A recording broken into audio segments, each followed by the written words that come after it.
permission to speak. Shadows hide you. I am listening. Our paths converge. So good to see you. Hail to you. Never lose hope. Here, Fred Shaft. I hear you. It has only begun. Fight on, friend.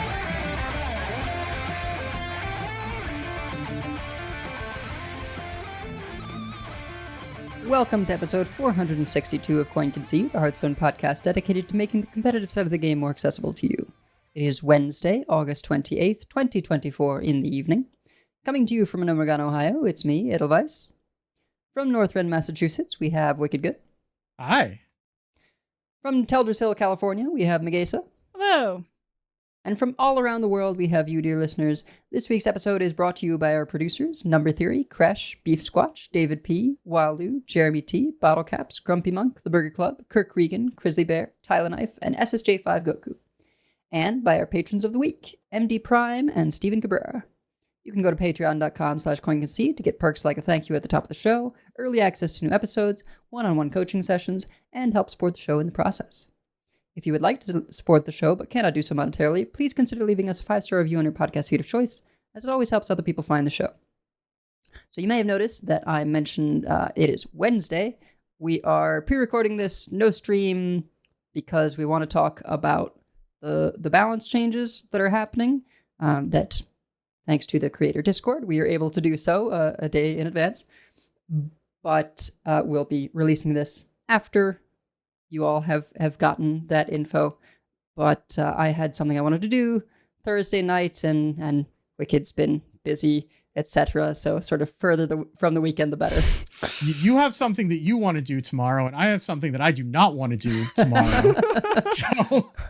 so it made more sense to do it today. Yeah, I the project that I've been working on at work for nearly 3 years is getting implemented this weekend.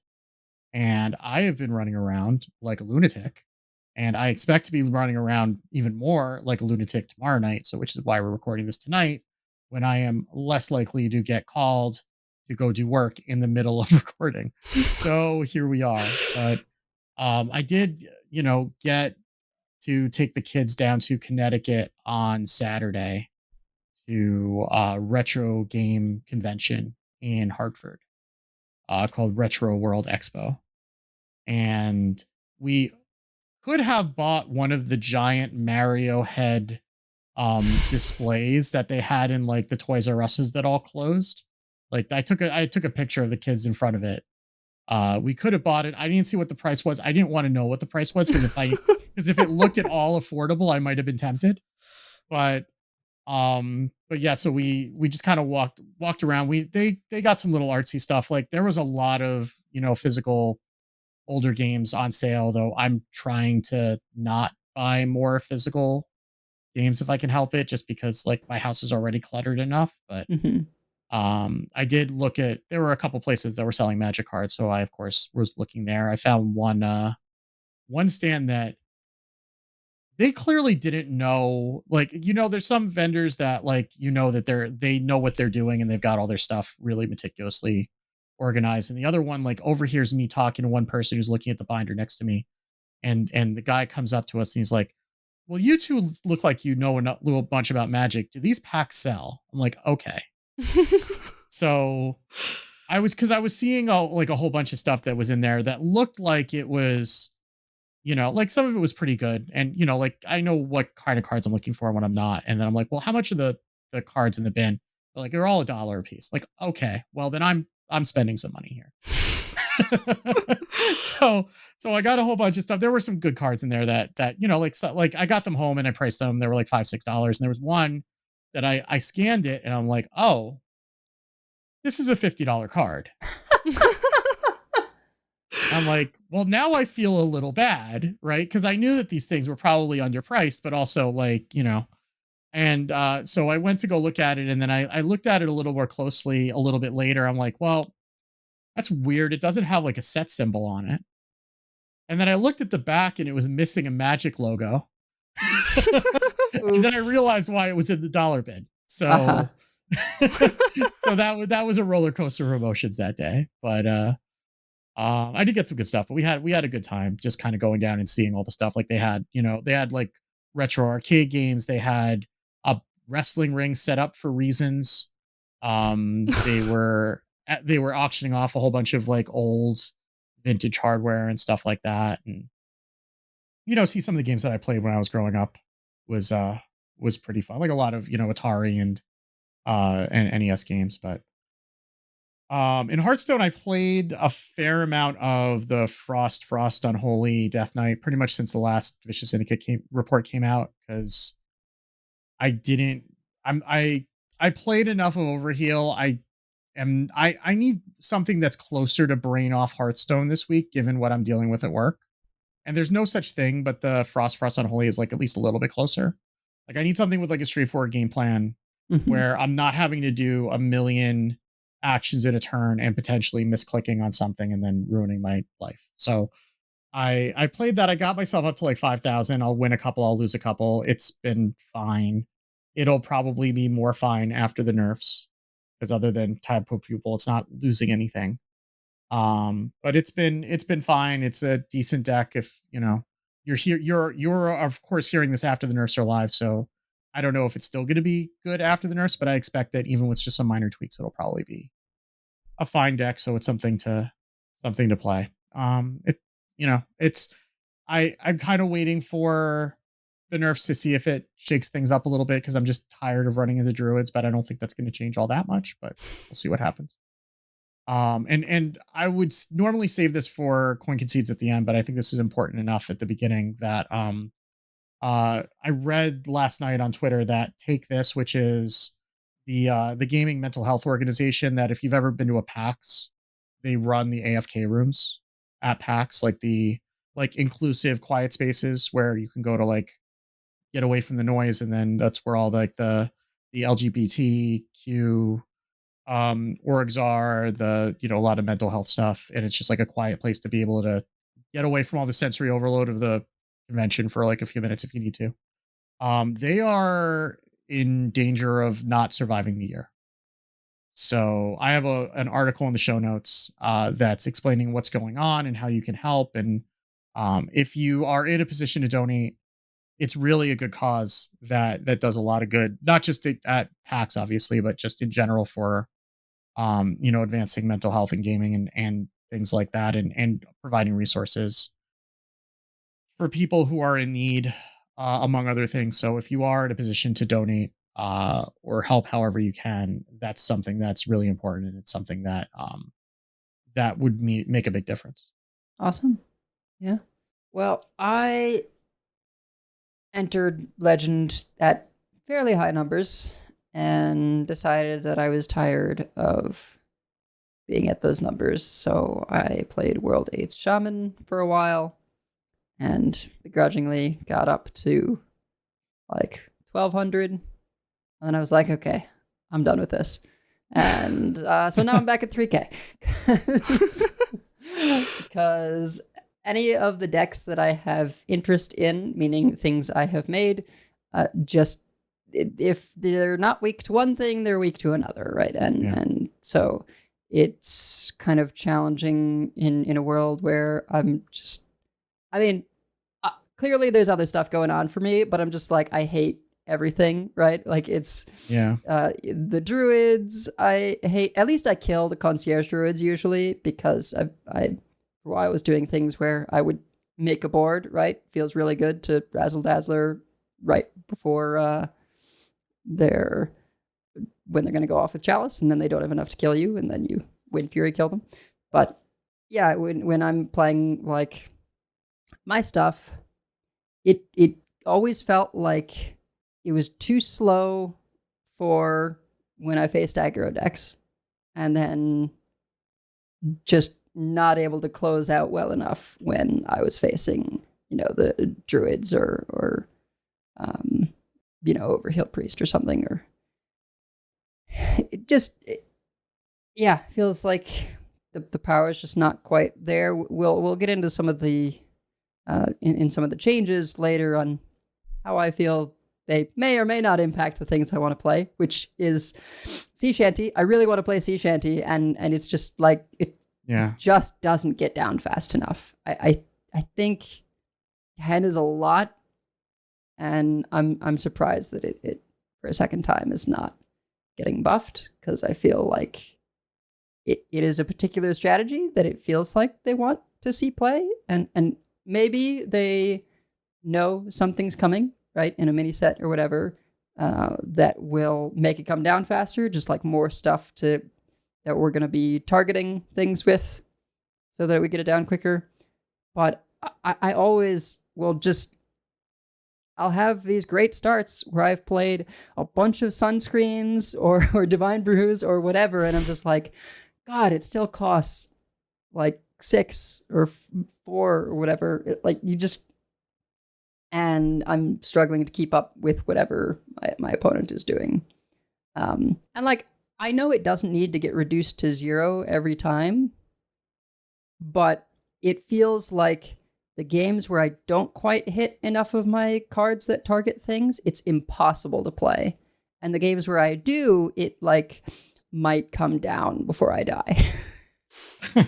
Yeah, it's yeah, and we'll talk about the buff versus nerf philosophy. And it's, I mean, I'm also worried about, like, well, if these are the only things that are nerfed and, you know, we're only buffing certain things and Cold Feet is still everywhere, is Cold Feet still going to be everywhere? Because I will say, as much as I have enjoyed, and I have enjoyed a lot playing Cold Feet into a rogue right before they do whatever their big turn is going to be, and then watching them just sit there and hero power pass. That's great. Love that. Fantastic feeling. Don't want that every game. Don't want to be on the other side of that on a regular basis. So. Yeah. When we actually get to the actual changes in the patch, I'll talk more about like things that I think might come up against Cold Feet a bit. The way that I feel about Cold Feet is it's very satisfying to play, not only because you get to deny your opponent their turn and you're like, haha, checkmate, you don't get to do your big turn, which can be effective not just against the Sonya Rogue, but almost anything. You know, hand buff Paladin, you don't get a turn. Yeah, it's great against Druid too. Yeah, you want to play your Yogg? Too bad. Yeah. Oh, you just ramped? Okay, well, you can use that mana next turn because you're not using it this turn. Like, yeah. I mean, Druid, I think, is a little bit, does a little better into it because they tend to have so much mana that they can still do something, but... Yeah, but you do it early enough that early enough when it's going to matter, right? Like, if you do it, like, right after they've ramped and they're about to, like, play like a Flower Child or something like that, it's like, no, you're not. And then that's the kind of thing where it can slow them down a little. That's part of what makes it feel satisfying to play, is that you're sitting there thinking about when is the optimal place for me to play this, right? You're thinking about what's my opponent going to do. So I can see also why that's really satisfying as like usually a control player. This kind of card, even when you're playing in an aggressive deck, it has that same kind of let me think about what my opponent's going to do next turn kind of feel. But when you're the opponent, it can feel terrible because it's like 2 mana that I innervated out essentially with the Horn of Winter, skip your turn, right? Some decks are fine, but other decks like, well, when I'm playing Zarimi Priest, I at least have to summon 8 dragons and spend 5 mana before I can skip your turn. So I definitely had some toggling back and forth between being on Zarimi to climb, running into too many Cold Feets, leaving, then running into only Druids, and coming back to Zarimi to counter the Druids, and then they would disappear. Like, the usual when you try to counter. I did a little better today, but had a couple days where it was whatever I was trying to counter was not what I was running into. I must be just twisted in some way, but I've found over the years that I end up liking more when there's like one dominant deck that a bunch of people are playing. It depends on the power level, but when I can just go, okay, I have a building direction and it is to beat this thing. Yeah. When that thing is beatable. Yeah. Right. Yeah. And so there's a part of me that's like, do it. Become a Cold Feet Death Knight meta, and I will build a spell mage to crush you. Like, that wouldn't actually work out that way, I'm sure, because it's not like it's the only thing the deck does. But it is pretty nice to play a deck where you just don't have to worry about it, as opposed to some other decks where it's like, I have a lot of spells, but the minions are important, and now I'm just dying to locations. Like, they're not even doing anything. They're just hitting me with a location every turn and reactivating it with hero power, and I can't play cards. Well, I've been, and I mentioned a bit, I've been sort of toggling back and forth. I have done a lot of coachings this month because I was trying to catch up since I won't be able to do as much in September. So I was catching up on tons of coachings, and so I've kind of been playing what people want to do. I actually had a coaching which was really more of a co-op with World 8 yesterday, and we were like, we'll just start with this, and then when we lose, we'll switch to something else. But we ended up staying on his Shanty Paladin he's continuing to not give up on, which the current version, we were debating, like, is this the right thing? And thinking maybe we needed to put in some salesmen just for even more cycle. But it has fancy packaging, a ton of divine shields, not just the divine brews, but like minions with divine shields, Jitterbug, Living Horizon, because a lot of the deck replaces itself in the hand. Like Divine Brew replaces itself, Life-Saving Aura replaces itself, Hand of a Doll, Gold Panner, Hi-Ho Silverwing, Flickering Lightbot. That's like half the deck replaces itself in your hand. And so the idea was there's lots of ways to try to get something down. And then also Conniving Conman was really good, because if you do get down a Shanty, or if you get down, even more often it was a giant from the Flickering Lightbot, then you can get another one after that. Mm-hmm. Sure. So I don't know if it's quite there necessarily. Like, if you're listening to this, come into the Discord, see whatever the latest version is, play at your own risk. But we did go 3-3-1, beat Theo, who was rank 69 at the time. Nice. Exactly. Who was on some sort of warrior, which World 8 was like, oh no, I got destroyed by this earlier today, but we managed to just get under it a bit. If he'd had Brawl, it would have been over, but it was some sort of Reno list, and he didn't have Brawl. Sometimes they don't have the thing in the Reno list, just once in a while. And then we actually went through and went back over the replays, and like really went over the replays in depth, which I should probably do in more coaching, because that was very helpful, I think, for both of us to sit there and debate, like, was this maximum pressure? It's very much a, like, is this maximum pressure kind of deck, at least the way that it's built there. And we were talking some about, like, well, this was a risky play, but we don't want this game to go late. Like, we left up, we were facing Homie, who has a Mystery Egg Hunter, and was like, should we hit this thing? Well, if Homie has Yodler, we're kind of punished for that, but Homie still can't probably play it that turn when they play the Yodler. And we don't want this game to go long. We need to do every point of damage face. We're just going to ignore it. And Homie did have Yodler, and it didn't matter. So that was satisfying. When I tried to play this myself, of course, an earlier version of it didn't go nearly as well. So I fell down to about 3k, also climbed back up with Zarimi today. Of course, as soon as SSJ5 Goku started spectating me, I had the worst possible luck. Like, I had a Yogg clear the board, and then cast the summon 2/3/3 wolves, and then cast Drum Circle and pick the taunt buff instead of summon things, and it was like, why? Oops. I was gonna win this game. I definitely had some salty games. I had one game where Cookie absolutely betrayed me when I was playing World 8's Shaman. I didn't climb with it, but I swear it was just Cookie's fault. We announced Cookie. We brought Cookie into this world, and Cookie is turning around and summoning Doomsayer for me against a warrior when I have a full board. Are you kidding me? So brutal. Yeah, brutal. Well, I mean, Cookie also kind of screwed me, because I ended up in a scenario where there was a shaman who put together a giant Cookie board right after I had summoned the Murloc who no, it wasn't the Murloc, or maybe it is the Murloc who silences and destroys the thing that and the thing that gets summoned on your turn. Yeah. And the only way that I had to clear was with threads. So the animations took an hour. It was awful.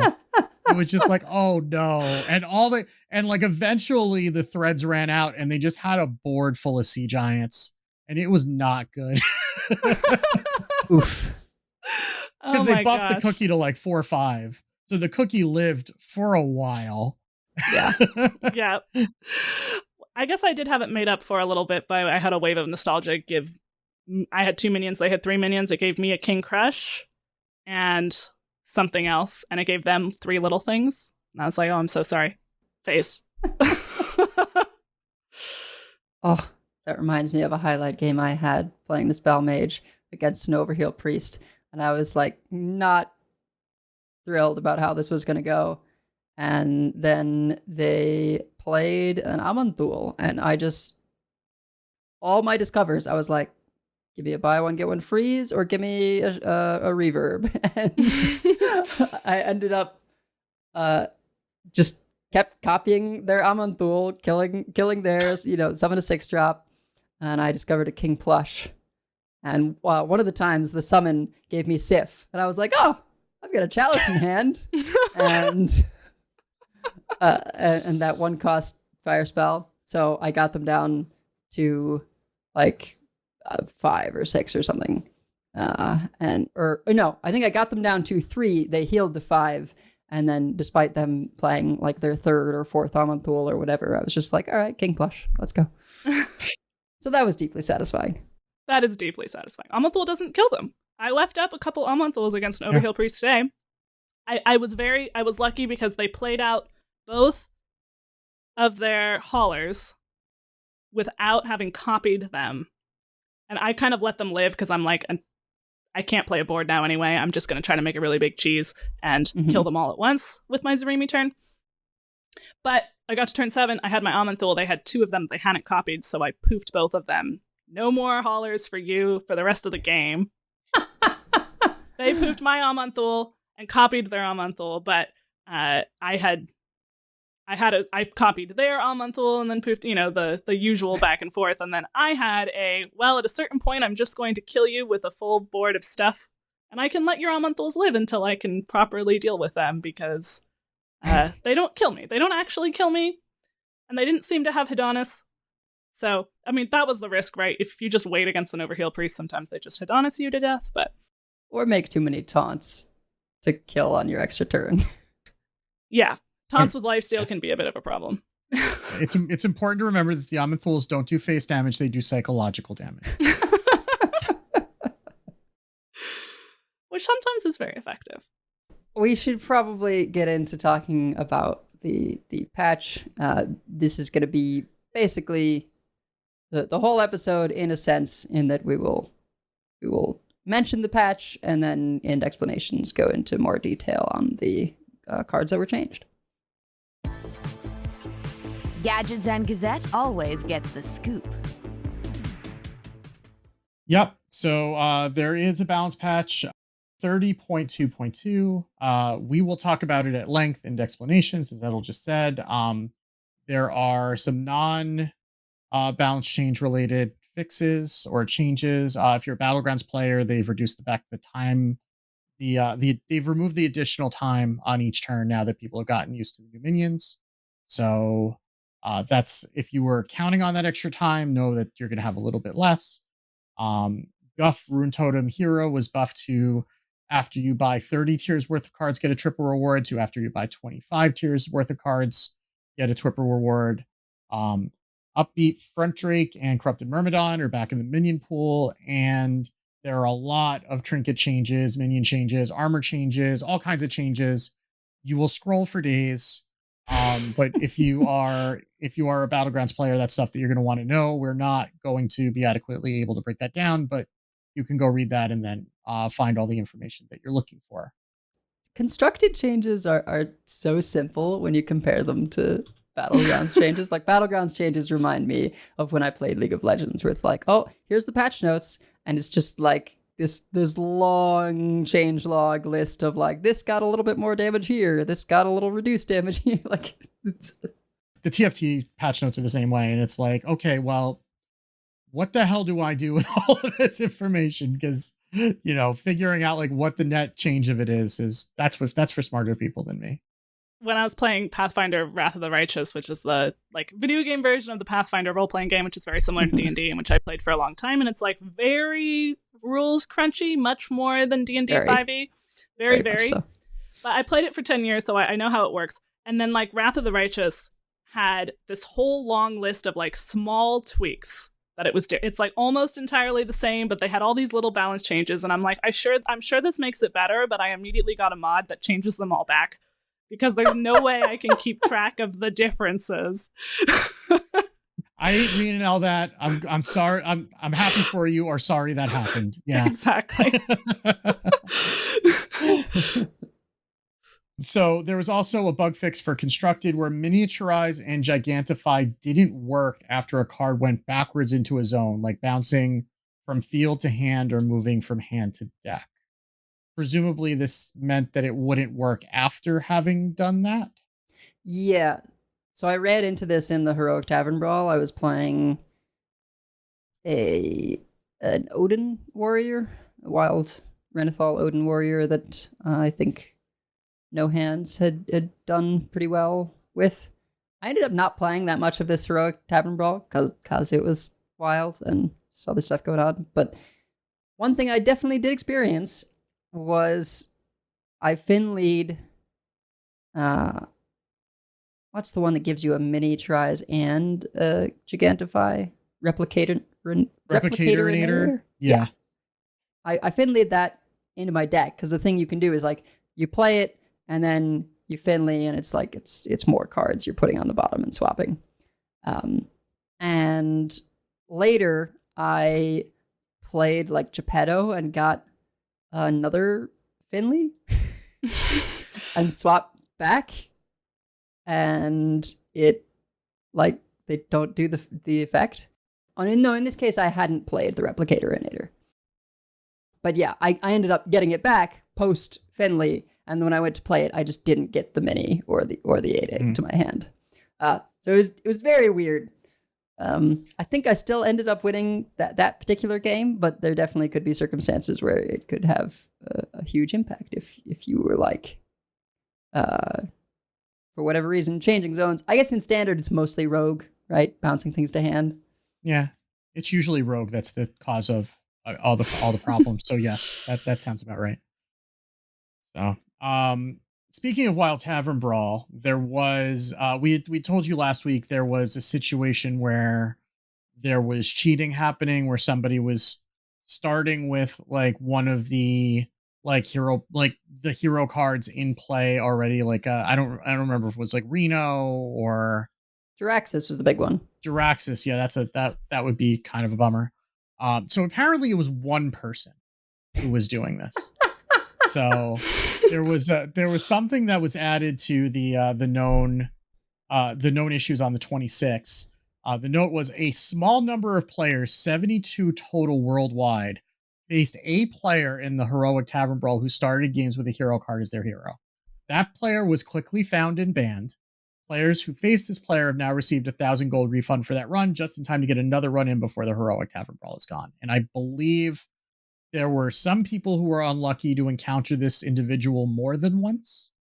And they had asked Celestalon, hey, is it 1,000 or is it 1,000 per run that they ruined? And I think they were going to fix that to make it 1,000 per run that they ruined. But this wasn't like a cabal like the last time that we had a big like where people were ruining duels. This was just like one person who thought they were smart. They effed around and found out, and so now they're banned. And Heroic Tavern Brawl, once they banned that, was pretty much fine. So if you did run into them, you'll get your 1,000 gold. You probably have already gotten it, and you're probably well aware of it because you were probably still upset to this day that had happened.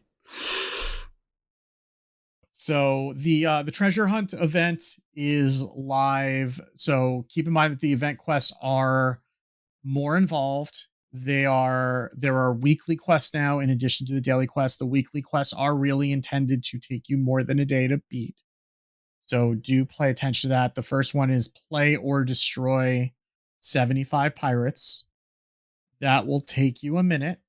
There are decks you can play, like you can play Pirate Death Knight or Pirate Shaman, no, Pirate Demon Hunter, sorry, or a pirate shaman if you're really dedicated to doing it, or you just play like Death Knight, you play the Buccaneer, or you play Rogue and just play random pirates that are part of you play the miniaturized pirate, and you'll get there eventually. Plus, if you run into any shamans or any demon hunters, all their little 1/1s. Yeah, they all are. Yeah, so there's plenty, and there's plenty of like incidental Marins that you're gonna kill, or the Death Knight Buccaneer or whatever. So or chirurgeons for Mzarini Priest. Like there's a bunch of like pirates that you just kind of stumble into.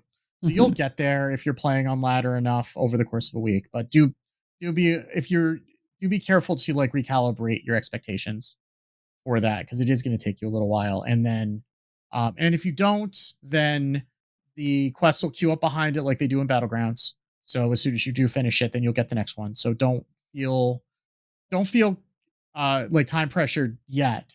And this is intended to take, this is an event that's taking a few weeks, and you're getting 14 packs out of it. It's going to take you a little while. So, make sure that you're getting it done before the end of the event. Like, you don't want to miss out on those packs, but you don't need to kill yourself to play a pirate deck and tank your rank in the process just because the events happen. So we also have a number of shop updates that came out this week. We got a Dalaran Kel'Thuzad mage portrait for $10 or 1,000 runestones, and a gold Pan Reska bundle for the same price. That's for Death Knight, obviously.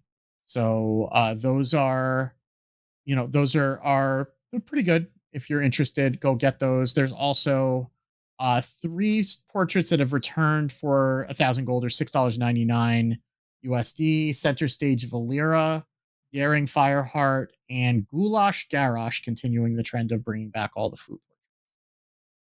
So if you have some gold left over, do remember that the mini set is coming out in probably a couple of weeks.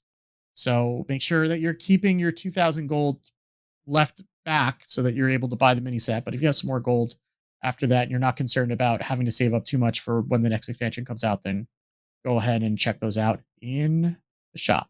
Yeah, I might actually buy this one with gold since I didn't do a bunch of heroic Tavern Brawl. Yeah, you got all this gold left over now. You're like Scrooge McDuck swimming in his vault. Well, not quite. But I did pick up the Center Stage Valera and Daring Fireheart because I just missed them first time around. Yeah. And they're both nice ones. I really like the Daring Fireheart in particular. Yeah, Goulash Garrosh is take him or leave him. He's no Burger Ruther, but that's going to do it for news. But we do have some Concede Listener League to talk about, so let's go over to tournaments. It's the grand tournament!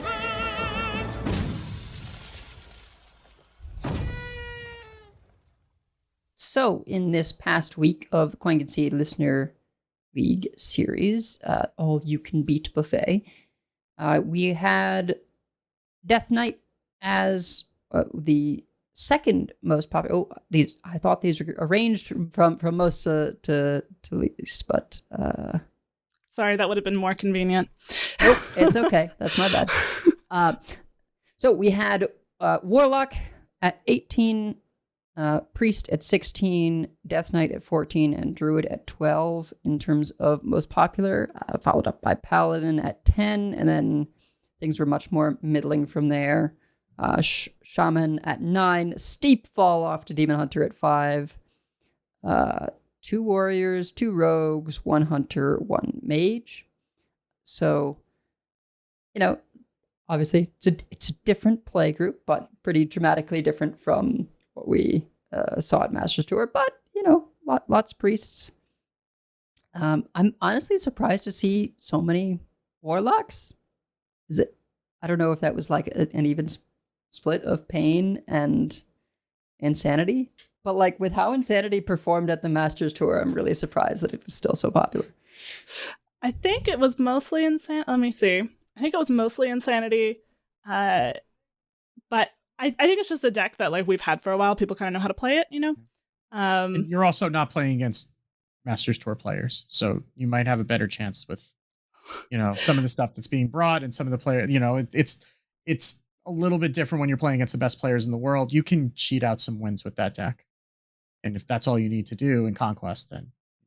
Yeah, there's also a lot less, I mean, like, hardly any rogue, much less overhealed priest in this tournament. So you don't need to worry as much about those matchups.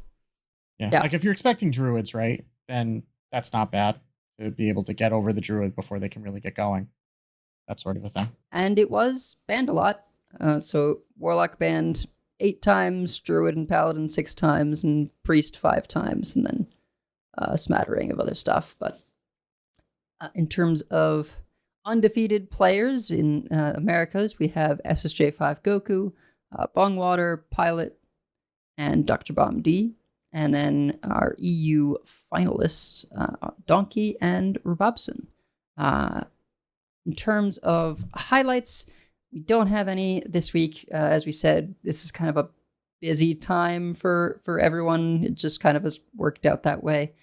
But yeah, we can shout out one other thing, which is that Tito Santana is going to be casting SSJ5 Goku versus Pilot to see which of them will remain undefeated this week. So you can check that out on Twitch, Tito Santana. And that will have been already happened by the time you hear this, but you can find the VOD. And I know that he's interested in casting more CCLS as it goes forward. So, so check that out on Tito's Twitch. I just got flustered with this because I'm like, I'm reading this date and I'm like, this is today.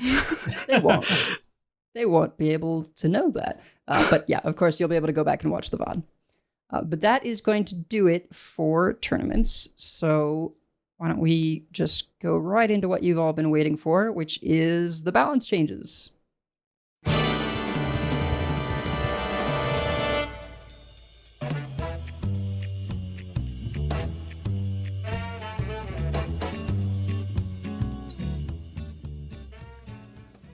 All right, so there were a lot of balance changes that are, as a reminder, as we are talking, they're in the future. Therefore, we have not seen these play out yet. So by the time you hear this, things will have started to develop. But we wanted to talk some about these changes, what we think may happen to the meta as a result, and what, we think about in terms of the balance philosophy and just how we feel about the changes in general. So we're going to start with nerfs, then do buffs. There's a lot of buffs. There's wild nerfs too, which is a surprise because that hasn't happened in a minute. So. Yeah. So for standard nerfs, we had 2 cards changed. Tidepool Pupil went from a 1-mana 2/1 to a 2-mana 2/2, and Doomkin went from a 6-mana 3/4 to a 7-mana 4/5. The dev comment is the standard metagame has a variety of decks that are feeling balanced against one another. Because of that, we're only changing a couple cards that are leading to unhealthy play patterns we want to address. Tidepool Pupil is quite strong and allowing decks to copy key cards too easily and play them too many times per game. We hope this change doesn't delete the card from the metagame entirely, but does make it less effective as an enabler for combos and spells that are particularly effective when repeated many times per game. Doomkin isn't as much a statistical outlier, but is causing more frustration. The card seems to have overstayed its welcome, so we are slowing it down by a turn to decrease its popularity. I wonder how much that will end up being the case, given that when your mana limit is 16 or 13, 6 or even 7, doesn't feel as bad to invest, particularly because you no longer are hitting this point oftentimes where, it's only taking away a crystal from my opponent because I'm at my max mana. That is much less frequent now, so it's still relevant for more time throughout a game, such that it has that massive impact of a 2 crystal differential. And I'm sure there's already more than that because they played any of the numerous other ramp spells they have, right? Typically Wild Growth or the Great Heights. But it does make it later, though. Does it? It doesn't make it that much later. It really doesn't. No, it makes it, no matter how much they ramp, it is by definition 1 turn later, right? unless they play it for 0. Yeah, well, it disallows Flower Child into Doomkin. Well, actually, it doesn't, right? Because if they're playing Flower Child and they've finale'd it, then it's still going to cost 6, right? So if they haven't finale'd the Flower Child, then it doesn't matter. They have the 7 mana to play it anyway. So it's the same thing. And that's the problem, is really New Heights. It is. That is the point, because there was like a 2 or 3 turn window where Doomkin was good before. And now that window is just so much larger. That's the problem. Right. Now, I think you're 100% on point with that it's like, because there's no longer this point where it's just taking away a crystal and not gaining them one. Right. It's just a so much better card. And I think because of that, probably hitting Heights would have been the better hit, but it's a new card. I get that. So we're not there yet. I think what we're seeing from this is they did not want to hit Druid, actually. They just wanted to hit a card that was, according to their stats, which is the most stats that you could have, was not actually as good as people thought it was, trying to make it just seem less appealing, because people, including me, I am the first one to post in the Salt Mine about Doomkin, hate Doomkin so much. I think because it messes with your planning as much as anything, as well as it makes this extra thing and you feel like something was taken away from you, but like you had a plan for next turn and now you can't do it. So I think a turn does make a difference, but what I hope really is that people look at this and are like, is it worth it? I think it's the kind of card, though, I worry less about it actually being good enough to play and more about it being the kind of card that feels like it's good enough to play. Yeah. For the same reason that it's so frustrating for the person who got Doomkinned. There's like a perception of power that might even be untrue on both sides. So, but I think touching this card is clearly a sign that they didn't really want to hit Druid that much. So we can argue about whether they should have hit Druid. There are things, I mean, when I play faster decks, I do get under the Druids. Even with the New Heights, if they spend their first few turns ramping, I'm like, all right, well, I made a big board now. I've been feeling that more than I was when Druids started out. I don't know why I'm suddenly doing better against Druids. Maybe I just figured out their play pattern better and I'm doing better against Druids. Maybe I fell out of high ranks and so now the Druids aren't as good and that's why I'm doing better against Druids. Yeah. And like, I think honestly, if they really wanted to hit Druid, they would have looked at either Sleep Under the Stars or Marin or both, right? Because like they're putting 6.5 cards in their deck that do nothing but ramp them, right? So, and when that happens, what would happen prior to this expansion, fairly often when you played that deck, is that you would ramp, and then you would have 2 cards in hand, and you would be drawing off the top of your deck, and sometimes you'd just be waiting for 10 mana to be able to like play the Titan and then draw till your hand is full, right? That does not have, like, you never miss your ramp, and then when you do ramp, you never miss your draw anymore. Very rarely, right? So the problem is not the ramp itself. The problem is that it's too consistent after it ramps. Because there used to be a price you would pay for ramping this hard is that you would just run out of steam and stall out. It doesn't happen. You don't miss your ramp and you don't miss your draw, and then everything else. It doesn't matter that you're running a lot fewer threats because you're going to find them every game. That's the problem. I tend to be very, I like draw. I like that draw enables consistency in general. I like that you can have a game plan on a deck. I would think I would see less. I would like there to be less ramp, or the ramp be even more of a tempo loss. Oh, it's both, right? It's like it can't do all the things, right? And I think that's kind of the problem, is that it just feels like this is happening to me and there's really nothing. I mean, not nothing, right? Like, people have been finding ways to interact with it, like we talked about Cold Feet already, but it's just like it does the thing, and then it's just got so many ways to get back into a game after it gets knocked down a little bit. And it used to be that you could aggro them out, right? Like that was the way that you would deal with Druid, is you would get under them. You would go with an aggressive game plan and you would kill them before they got going. Because sometimes they'd miss their ramp or they would just stall out and draw and top deck. It doesn't happen. And then they find Fi or they find Ziliax and they're right back in the game. They're back at 30. And then there's not really a whole lot that an aggressive deck can do at that point. I mean, I think the aggro deck's still, on average, beat the Druid. And I think that's good.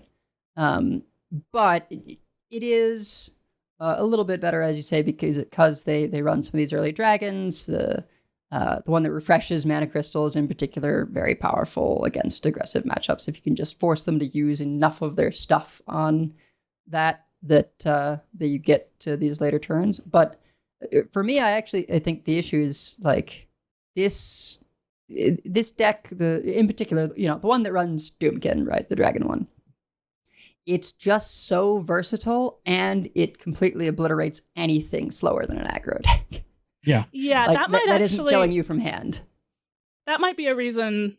And I always look at it from the aggro lens first, because that's what I play. Yeah. But the draw and late game stuff actually would be, because it already does have weaknesses to aggro.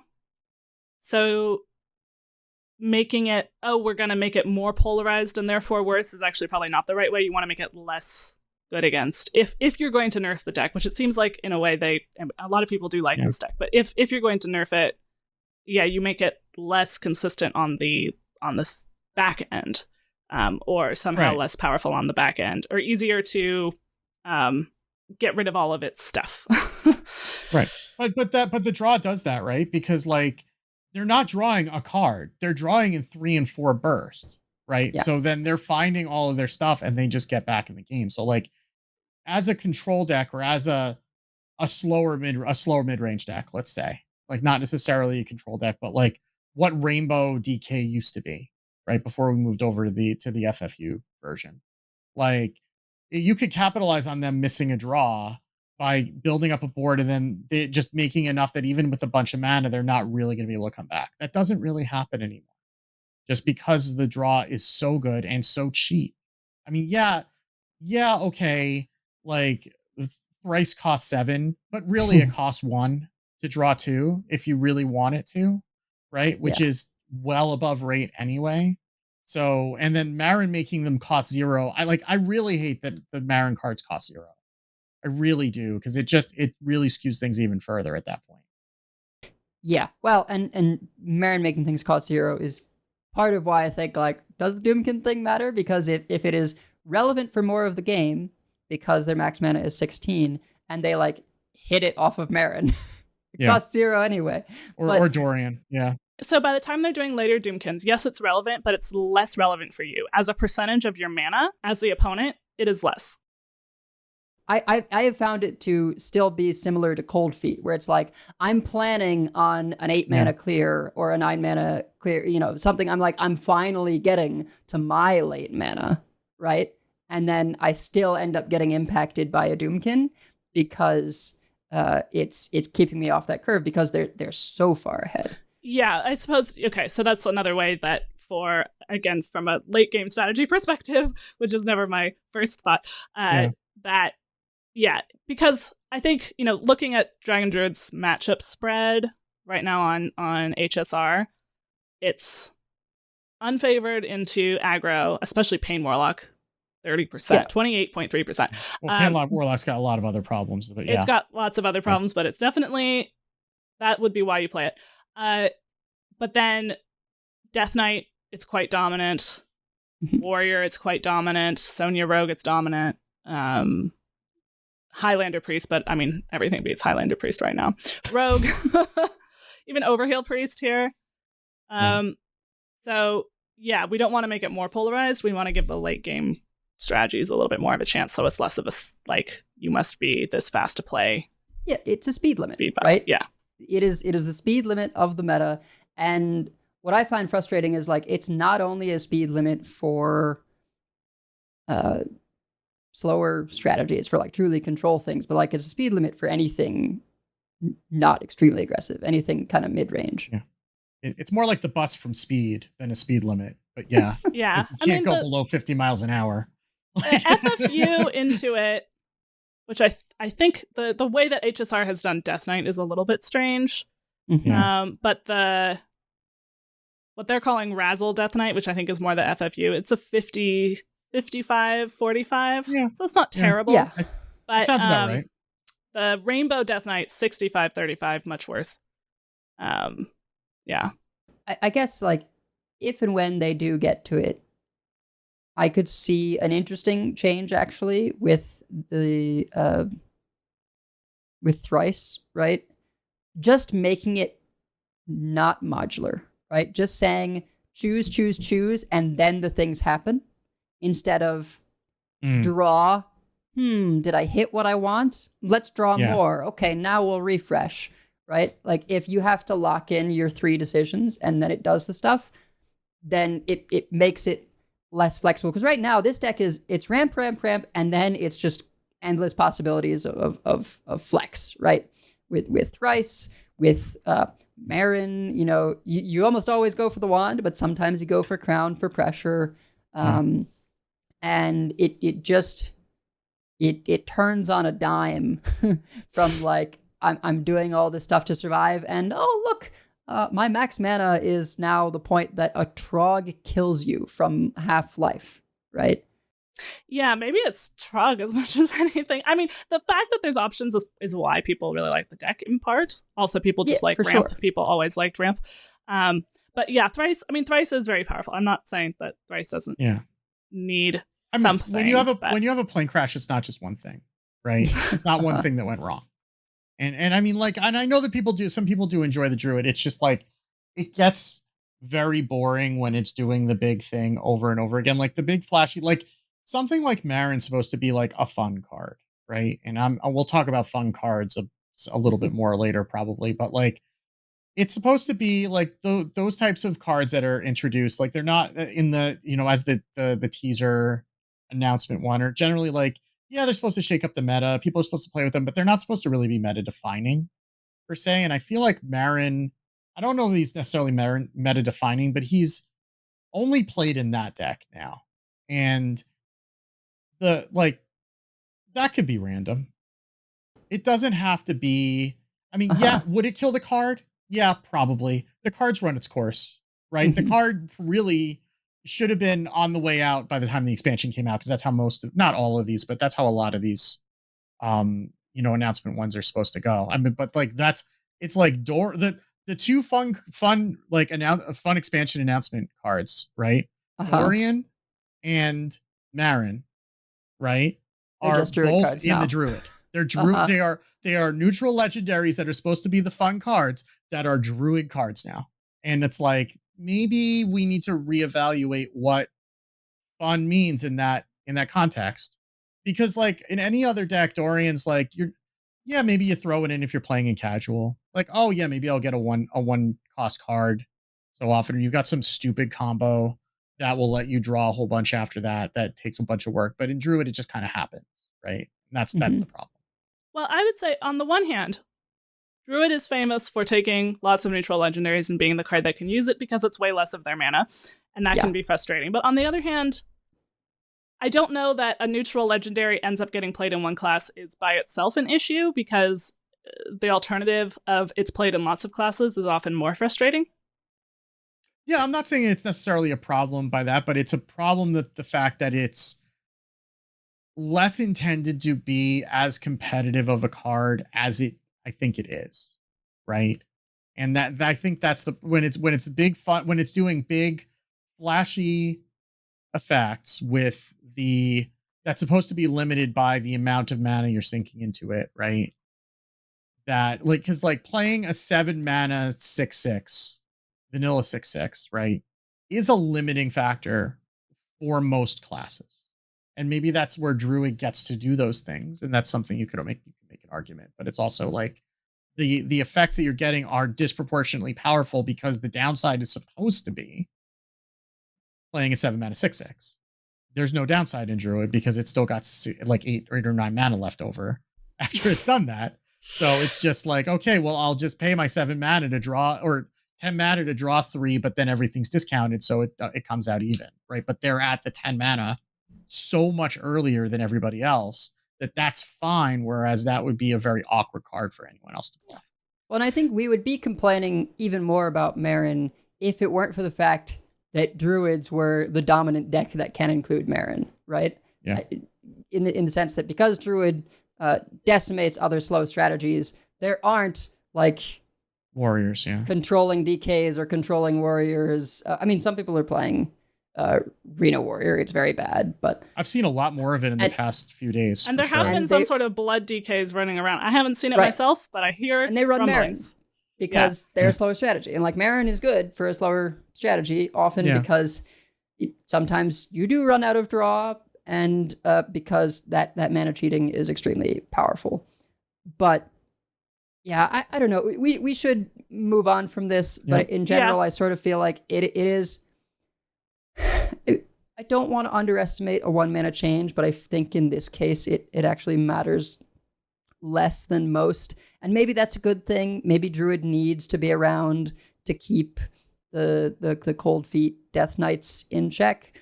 But I recognize I'm biased. I hate Druid.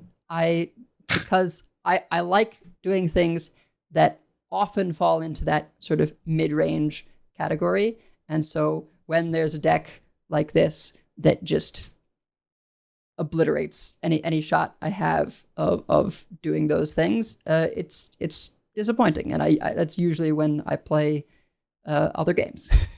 But it's just like, it's hard for me to gauge right now whether it is like healthier or unhealthy for the meta right now in terms of like what it's invalidating versus what it is holding down in the Cold Feet Death Knight.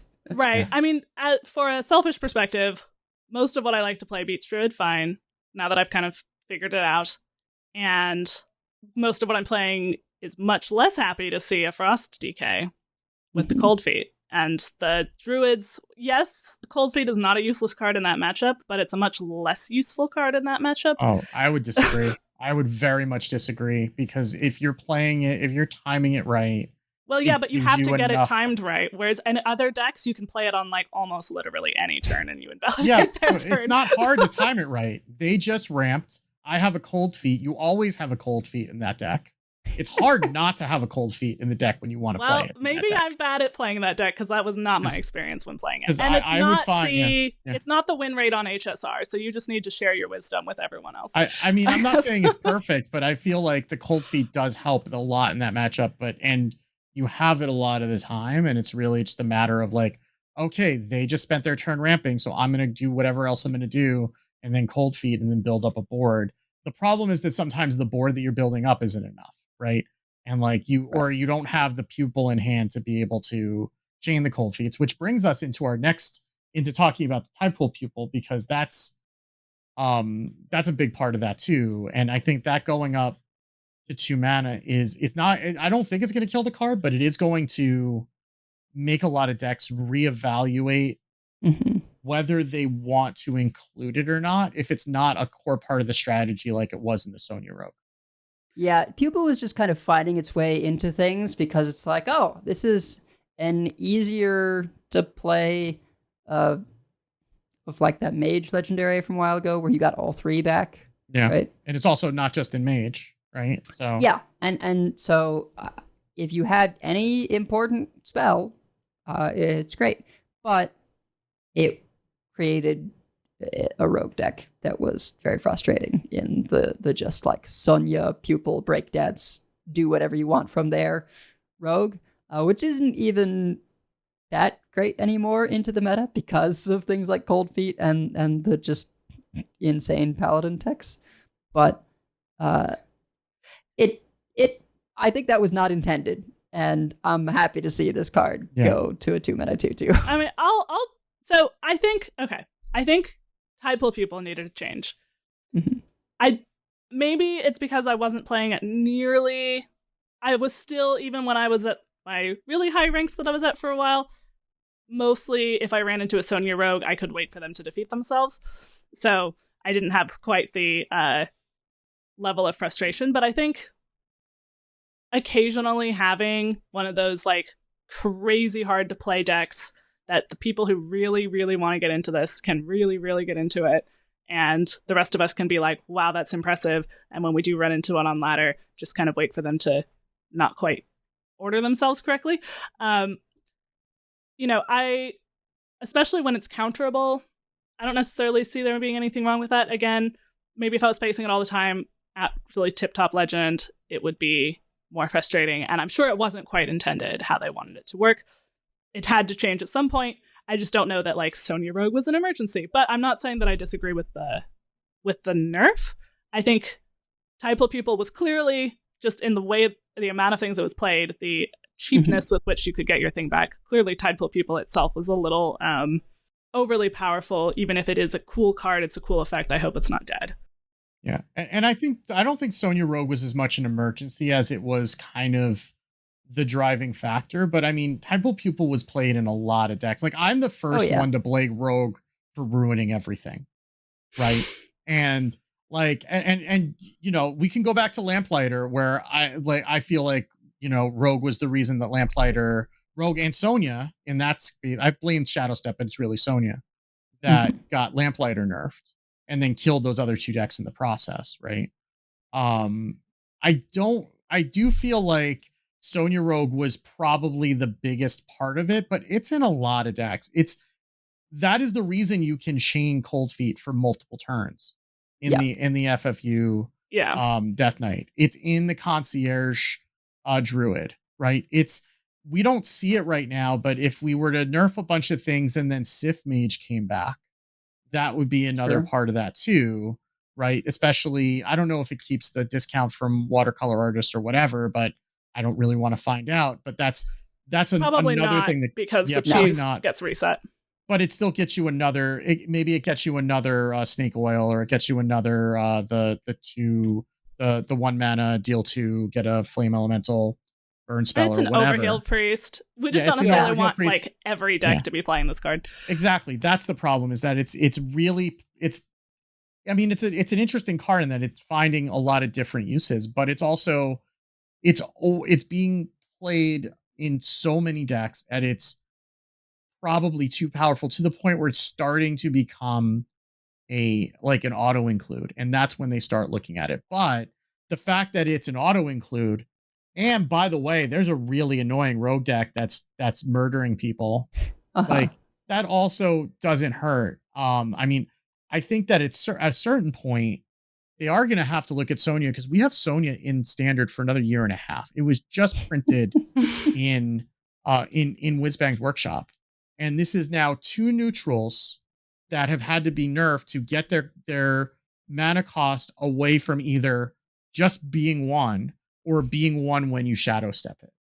And there's so many lines, right? It's like, 1 cost, it just works. 3 costs, it works if you shadow step. 4 costs, it works if you reduce with the mini, right? It's like there's all these things where it's just like, you know, one of the main things is to like discount Grifta, and then you play 2 of them, so higher odds of hitting the deal 6 trinket. But plus you're getting another mini in the process when you're doing that, right? So it's right. And Pupil is just getting to be in everything, and in particularly strategies where that, you know, if you play certain kinds of things or feel a certain way about these decks, it feels really bad to see these spells more, right? Yeah. Insanity spiked in play because of Pupil. No other cards. Oh yeah, I forgot about from that the too. new set. Just Pupil, right? For extra crescendo, and to a lesser extent, extra encroaching insanity. People threw it in the Overheal Priest. Not everyone. I think Maxibon's list didn't run it, but it very commonly was run in there. It's a core part of the Concierge Druid, right? In terms of Chalice. And actually, I am like even more hopeful that like this makes a little bit of impact there, because sometimes the Concierge Druid is just like, that's a Druid where it's a lot more like survive, kill you, right? Like it's... And the mana matters in a Concierge Druid. Yeah. Like two mana versus 1 mana. Where I think Insanity Warlock still just plays Typal People and like goes along with its life. Yeah. Death Knight still just plays people for Cold Feet, I'm pretty sure. Probably it might be a little more questionable, but probably you still run it in like World 8s Shaman, right? There's a lot of situations where it's like it's not as crucial, but there are good things that you want back where it will still be good for that effect. But yeah, it's just like Rogue, it was doing too much, right? You didn't care what the first one had because you would play it and it would put a 0-cost one in your hand that would be fresh to receive whatever spell you wanted to put in there, right? And so you got the deal 6, it would be, okay, you play your deal 6, you play the one that costs 0, and you just play one other thing to fill up that 0-cost pupil. Yeah. It was so silly. The thing that I both like and don't like about Tide Pool People is that it frees up. If you have a card that you really want to play in a certain situation, Tide Pool People frees you up to play it also earlier and not have to save it. And on the one hand, that makes those decks feel a lot better to play because it's not so tense, and it makes the spells more flexible because you can play them in both cases. But on the other hand, sometimes what made the sort of combo decks interesting is that you had this tension of like, well, half my deck is combo pieces, but I also need to use my combo pieces to survive. Or like in Overheal, I have all these heal cards, but not as many as I can get minions. So which minions am I going to spend my heal spells on? That tension, Tide Pool Pupil lessens it for good and evil. So I think this might be a good change in terms of, I imagine there's a bunch of decks where we're still seeing it played, but Sonya Rogue, that's pretty huge for it to be 2 instead of 1. Priest probably gets hurt pretty bad too because you can't like copy it with Pip anymore, which is not the kind of thing you do a lot, but you would do that sometimes. And I do think that like Hearthstone at its core is a lot about like understanding what your opponent has and trying to get them to use their resources inefficiently to get an advantage, right? Like the fact that you can only run 2 of a card in a deck means that if you've gotten them to use up one of them, it's very likely that they don't have the other, or maybe you just have to get through the other one in order for them to do it. When Tide Pool Pupil is making it so that you can have 3 and 4 copies of a spell, that kind of throws a lot of that out of whack. And I think that decreasing the frequency of that is better for getting the game to feel like it has, right? If something's felt a little bit off, with the way that some of these games have played out over the last like couple of months. And I think that might be part of it, just because like you can normally, like it used to be like, well, if they use their cold feet, then they've only got one more, right? Or maybe they ran into like they got a frost strike, they happen to get but the fact that they're waiting to play the cold feet until they have the pupil because they want to play another one, and they probably played a couple other spells to set it up so that it's immediately available so they can do it again, right? And then chain them. Like it's going back to like the days of when people were chaining 3 and 4 ice blocks together. And people were not a fan of that meta. I remember that very well. So it's that sort of a thing, right? Like, oh, I bet they're doing that in Wild, actually. Oh, sure. Yes, they were. I'm going to mention something that's going to make you all want to move on, which is that I really hope that in whatever mini set we get, they print a like triple blood payoff for WinCon, legendary of some kind, because I want to play Tide Pool Pupil with Vampiric Blood. Okay. Yeah. Let's stop talking about this. Yeah. That sounds like a good idea. Thank you for nerfing it. All right. Well, speaking of Wild and getting lots of ice blocks, we have a few Wild nerfs. So the changes here, Wild Paw Knoll went from 5 mana to 6 mana, Secret Passage from 1 mana to 2 mana, and Sorcerer's Apprentice from 4 mana back to 2 mana, but spells can't be reduced below 1. So your spells cost 1 less, but not less than 1.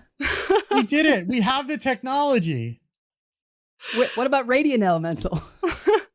Give it a minute. It'll get there. I'm sure it will get there. The dev comment is, on the Wild side, we've identified a few play patterns that are over the line, even for the powerful Wild format. Secret Passage has been a focal point across almost all Rogue decks since its creation, enabling an unhealthy power level across the class as a whole. It's just so important to get your exact hand in Wild, so it absolutely makes sense. On top of that, Wild Paw Knoll could too easily be played on turn 1, keeping opponents from developing onto the board from the start of the game.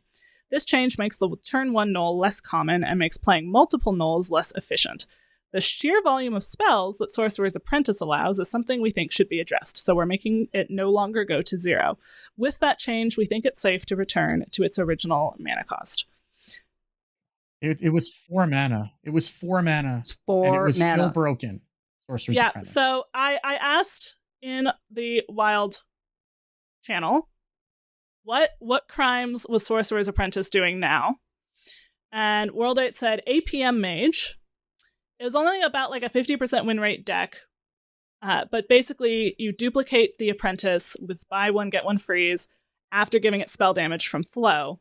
Then you draw the deck with every spell being free and finish with an infinite ignite loop. Yeah. Or you have a Quest Mage version where you time warp and OTK on the time warp turn. So then World 8 says, I feel like the biggest offender is Ice Barrier. Huge sentiment outlier, but they're both combo decks. Both of them, their weakness was like a pirate deck dying on turn 4, because in Wild, the aggro decks kill you on turn 4, like often, not just some of the time, like in Standard. So, but I can see how facing an infinite ignite loop would be very frustrating. Well, and it also encourages like cheating in terms of animations, right? Because one of the barriers with playing this kind of deck is you have to be really fast, and animation is going to get in the way of that. So if people are more inclined, if they are doing a deck relying on discounting stuff to 0 and thus playing a ton of things, right, then they're more encouraged to be like, oh, well, I could get everything in one turn if I animation skipped. So yeah, I have mixed feelings about this. I loved Sorcerer's Apprentice, like, you know, aggressive style mages back in the day with Mana Worm. Mana Worm is back to its old self at 1/3. There's a part of me that like wishes one day we could get both of them back in Standard. I mean, I'm sure this is why it's not like that, but I would love to play Sorcerer's Apprentice with the current mage, original Sorcerer's Apprentice with the current mage paladin stuff, and I think it would be a real deck then, because you could play, you know, your Divine Brews, your Sunscreens, your Chalices, right? Would it be too good? I don't know. Like, there's kind of this strange thing, this difference between Standard and Wild, where it's like sometimes a card is broken in Wild and like it does the same thing in Standard, but it's less good because there are fewer cards for it to capitalize on. And it's like, well, how that seems weird. Usually you would think a thing might be broken in Standard, but then in Wilds be less powerful. It's weird. Or they have more different versions of the same thing, so they have more of a density of the same card, but just printed a couple different ways that with slight variations over the years, but they have access to all of them, so that they're able to just kind of use all those things. Right. If what you want to do is copy Ice Barrier, you have lots of ways to get your Ice Barrier back for just like infinite numbers of turns. World 8 said barrier to once per block. Yeah. Ice block. Once per game barrier would be gives armor. Ice which block is still aggravating if you're an aggro deck, but it's block to once per game, I think would be. Tell us you're an aggro player without telling us you're an aggro player, right? Like, yeah, exactly. But I think they might be hitting Sorcerer's Apprentice in part because if you're not an aggro player in Wild, and there are, you know, slower strategies in Wild, this is just a hard limit, right? Because they can. It's whether they can get their animations fast enough. It reminds me of Splinter Twin in Magic. For all the Magic players out there, Splinter Twin was this deck that, like, it could win on turn like 4 or 5. It usually took longer, but it revolved around a thing that would untap itself upon, or could untap something upon entering the battlefield, and then you make it able to create a copy of a minion, and so it would just copy itself, untap itself. You do that infinitely, and then they all can attack. Yeah. Well, there's actually that they actually just had a similar thing in Magic just recently with a card that was just printed called Nadu Winged Wisdom, which is like it was printed in like the new Modern Horizons set that just came out a couple months ago, where I think like it's like 3 mana, and then whenever anything targets any of your creatures, you like draw a card. You can, if it's a land, you can put it into play immediately and you gain a life or something like that. And then, but that can only happen like twice a turn.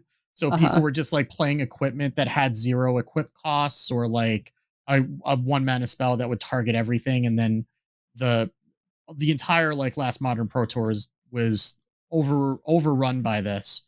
And they actually admitted that it was a design mistake. They didn't play test it, the last version of it, before they released it. And and the only thing that was keeping it from being bad in Magic Arena was because of the clunkiness of the client, that people had to play worse versions of the deck because they couldn't get all of the animations in under the time limit. So well, speaking of getting in under the time limit, we're kind of going at a glacial pace. So I'm just going to quickly add the context on these other two. Wild Paw Null, actually because of the Rogue Pack card, where you get 5 cards from other classes, temporary cards added to your hand. What this meant in Wild is you could just play that turn 1 and get a 0-cost Wild Paw Null, which was very silly, and oftentimes that could be enough, just getting a turn 1 3/5 to then you shadow step it, breakdance it, whatever else, to just control the board, and you've got other stuff going on to win. And of course, Secret Passage, just ridiculous. I mean, it's always been ridiculous. It's always been ridiculous, and with Wild having the maximum density of mana cheaty, and Rogue has Counterfeit Coin, right, which is just a coin that they can put in their deck, 2 of them, as well as prep and other stuff. Oftentimes there was a pirate rogue that would draw its whole deck. That's how Corbett beat this cheater who turned into Draxus on turn 1 twice. Playing pirate rogue. Just kill him. Oh, they can summon a 2-mana 6/6 every turn? Nah, who cares? Yeah, that's a little powerful. All right, well, we have a lot of buffs to talk about. We will try to go a little faster on these. So, buffs. The dev comment is shorter. They say, since our last round of changes, there are a few classes that still don't have as many competitive options as others. These changes focus primarily, but not entirely, on bolstering those classes' new Perils in Paradise offerings. So hopefully we can not spend too long on this, but we're going to start with Rogue. 3 changes here. Treasure Hunter Eudora, which is the one that has a side quest to discover I believe the Kazakhstan treasures. That went from 6 mana to 5 mana. Maestra Mask Merchant, which is the Warlock Tourist that discovers a hero card from the past. That went from 6 mana to 5 mana also. And then Metal Detector, which is the weapon after your hero attacks and kills a minion, get a coin. It's still 3 mana. It went from 2/2 to 3/2, so 3 attack, 2 durability. So those are our Rogue changes. I'm sorry, Wicked. But I'm not that sorry.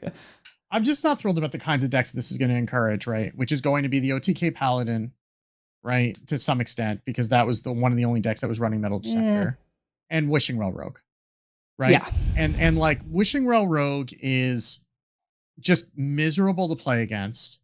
And I did play Cold Feet against them on turn 4. That felt amazing. but in general, like that's one of the decks that's just it just it's the same thing as the Giants Rogue, right? Where I'm going to have this giant board way earlier than you're able to deal with it. Can you remove it or can't you? And if you can't, then you lose. And it's just, it's not really fun to play against, because it's just like, okay, well, I didn't really get to do anything meaningful that game. So I hope that there's a different kind of rogue or a paladin, I suppose, that this will enable without it just being Wishing Well Rogue. Because if that's what it is, it's and if that gets good enough to be viable on ladder, which I really hope it's not, that's not going to be much better, I don't think. Yeah, I'm really nervous that the only one of these that's going to matter is Metal Detector, and the only situation it's going to matter is Wishing Well Rogue. Yeah. I do want to play with Metal Detector, and I think if they were going to change it, this is how to change it, make it so it can actually kill things. Because at 2/2, it just like it was not being run in the things that should be running it, because it's too hard to actually get it to kill something. And it was a below rate weapon to begin with. Even if it had a blank text box, it would be a low rate weapon. So yeah, it always is going to have the sort of disadvantage of, to get the effect, you have to hit a minion, right? So that is a balancing factor. It's like, if you are something a little slower, more controlling, and you don't have minions for them to kill, they're not going to get their coins. But yeah, I'm nervous that it's just going to be Wishing Well Rogue, because well, I want to play with Eudora and I want to play with Maestra. I've been playing with Maestra a bit just to get the health drink, right? Like, just for that card, because Rogue doesn't have healing otherwise. And it's awesome when I have a window to play Maestra and get to play one of those heroes, but that hardly ever happens. I think Zacho was saying in the stats, it was basically like Baku in a Baku deck. Like that bad. Where it, it's not there to play, it's there to give you access to the other cards. And I like playing heroes. I would like to play some heroes from the past. There's some silly stuff to be done, and like that's just not happening right now. Eudora, similarly. I feel bad because in terms, like, the one deck that is truly killed by the nerfs is that Sonya Rogue. And there wasn't really going to be anything to take its place. I don't want that to be Wishing Well Rogue. I would be okay-ish if it was some kind of a Eudora Rogue. But yeah, I honestly don't think 5 is going to be cheap enough, because these are still really bad minions to play on curve. Yeah. Yeah. I think the problem is that Rogue just hasn't really had, outside of the Sonya Rogue, which is at least giving it some direction, right? Hasn't had any sort of a build path aside from either make a giant board too early or play random nonsense for 20 minutes. Right? And it's like it's been different flavors of that over and over again. And it's like, if you give, like, they haven't really been able to find a different thing for Rogue to do, or if they have, then it's been something that has been just kind of abusing Sonya and stupid Sonya tricks. Well, they made a bunch of pirate cards, and they have not landed, right? Yeah. They have not worked out. Right. Yeah, I mean, I think Rogue, exactly what people like about Rogue is what you don't like about Rogue, and that's kind of inevitable. That's fair. I do think I'm torn on whether I want some sort of Linus the Paladin to be viable. I think having that kind of combo deck every once in a while, people who are combo deck players don't tend to get their decks for very long. So, and this could be a fun one, but it is frustrating if it is too consistent in killing you on turn 5 or 6. So we'll just have to, I don't know that this is enough to make that viable, but we'll have to see. And hopefully, if you're running Maestra in a deck just to have something like Health Drink, at least maybe it makes her slightly less Baku-like. Like, it feels like a little bit less of a punish, even if you wouldn't put her in your deck normally anyway. It still doesn't have Rush, doesn't have Taunt, doesn't have anything that, or a Battle Cry that immediately affects the board. But yeah, I guess I will say quickly that, like, one of the things that, like, I do really appreciate about this approach, even though I'm not usually a big fan of buffs, is that it feels like they have been listening to some of the criticisms that, like, the last couple of expansions, we've gotten a bunch of cool decks, they've gotten nerfed into the ground, and then all we've had left is Excavate Rogue Mirrors. So, like, this is a way to avoid that, where you're keeping the strong deck strong, but you're bringing everything else up. I like that. I don't understand why we're trying to bring Excavate Rogue, or Wishing Well Rogue in this case, back into the meta as through that approach, right? That's what seems weird to me in there. That's all. The thing is, they made new cards. Like, these are all new cards, right? They don't make them to not be played. I mean, you can argue with designing them this way in the first place, but I wouldn't argue with buffing them when, like it's not good to release a bunch of cards that are just dead on arrival. No. Right?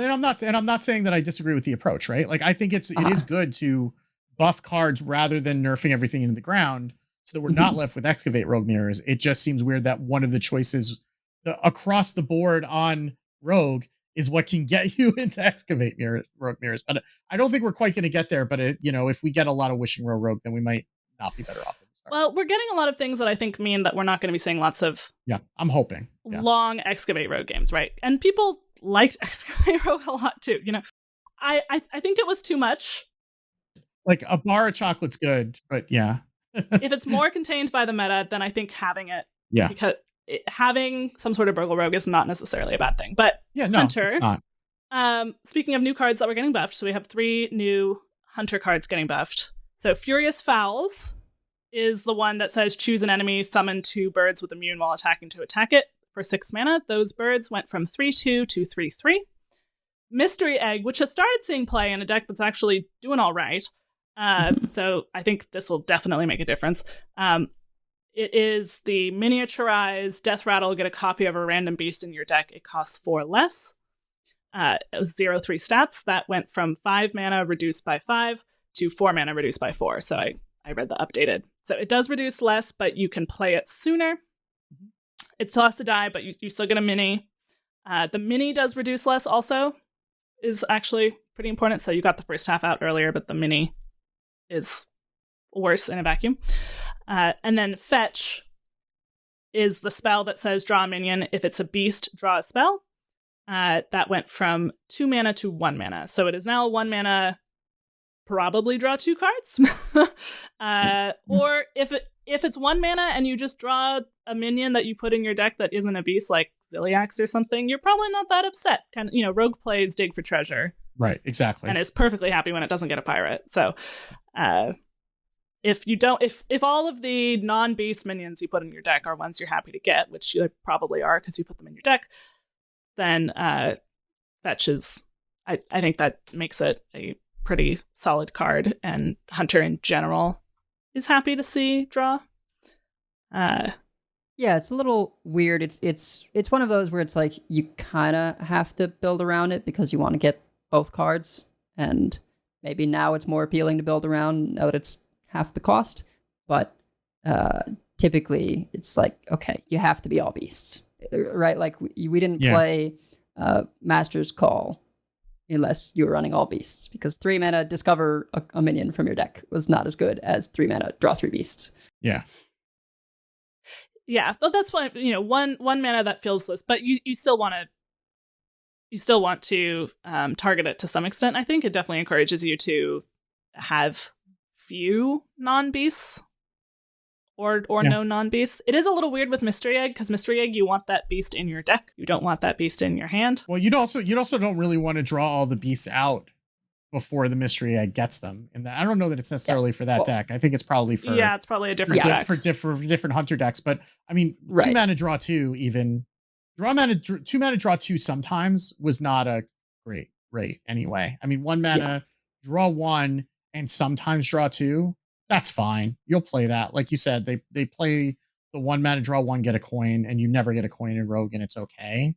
So this is probably just like, and Hunter doesn't have great options for card draw. So this is probably just good enough. The Fowls change is kind of weird to me, because I never really felt like the toughness on the Fowls was the problem. Like they felt like they stuck around pretty well once they landed. And if your opponent by 6 mana, if you can remove a 3/2, you can remove a 3/3 most of the time, unless you only have like 2 charges left on Malted Magma or something. But yeah, it's a little bewildering. I think more importantly, on 6 mana, they're not playing a single minion, right? Yeah. We have so many go wide decks that Furious Fowl just doesn't have a spot, right? It doesn't feel like you're gonna have a point where you can just play this for 6 and feel okay. And I get that you can choose enemy face, right? It's 6 face damage. I'm a little surprised they didn't go mana cost on this. And you have anything that buffs beasts or buffs minions, then it can get bigger than that. And if you're going face, it's more damage. But yeah, it is it does seem like 6 mana is a lot, and that's really 6 mana for single target removal, right? Or 6 mana to deal 6. It's still 6 mana to deal 6, or it's still 6 mana for single target removal, which feels like it's more of the problem than the fact that the birds weren't staying around afterwards as often. I mean, if the birds stick, minions with immune, I think this is much more true early in the game, so the fact that it's later, but like minions with immune while attacking, if they get down versus a board-based deck, that's really frustrating because it's really hard to get back unless you have good rush. So, but the fact that it's turn 6 means the opponent's much more likely to be able to deal with it. Yeah. I mean, I'd want to get this down with like a bunny hop or something. Like I've had them stick against me and it was very annoying because they could just trade through everything, but it just doesn't happen that often because it costs that much. So yeah, I think Mystery Egg is the most relevant of these. Yes, for sure. Because that has already been starting to like make some waves in terms of people's deck building, and so making it able to come down earlier, particularly because now if they do kill it and whatever you get isn't relevant right away, you can play the mini and the yodeler on turn 5. Mm-hmm. So it just like fits that curve a little bit better. And yeah, it's a cool deck. I'll be excited if, when someone makes a Mystery Egg deck to try that out. And taking turn 4 off is a lot better than taking turn 5 off. Yeah. A lot. I mean, it still sucks to take turn 4 to play a 0-3, but it's a lot worse to take turn 5 to play a 0-3. I mean, it's similar to, not stat-wise, but it was similar to the buttons change, right? Going from 5 to 4. Yeah. Big deal. Yeah. Well, and I played a little bit of that deck today. I couldn't quite get there with it today, although I think a cheaper Mystery Egg would have made a big difference. But there was enough in Homie's deck. There was enough beasts in there that even when I drew patches, I didn't draw all the patches. I really like that you get a copy of the beast in your deck so that you didn't draw it out so that now the next one is useless. Like it makes it a lot less likely that you draw all the patches. So I think that could be a fun deck and hopefully make the Hunter enjoyers we have a little happier to have something more meta. All right, Warrior.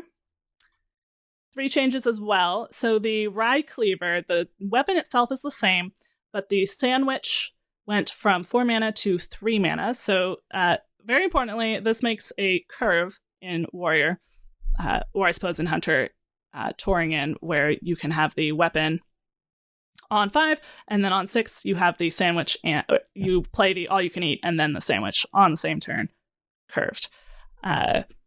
Food Fight is the one that says summon an entree for your opponent. When it dies, summon a minion from your deck for 3 mana. That entree went from a 0-6 to a 0-4, so it is easier to kill.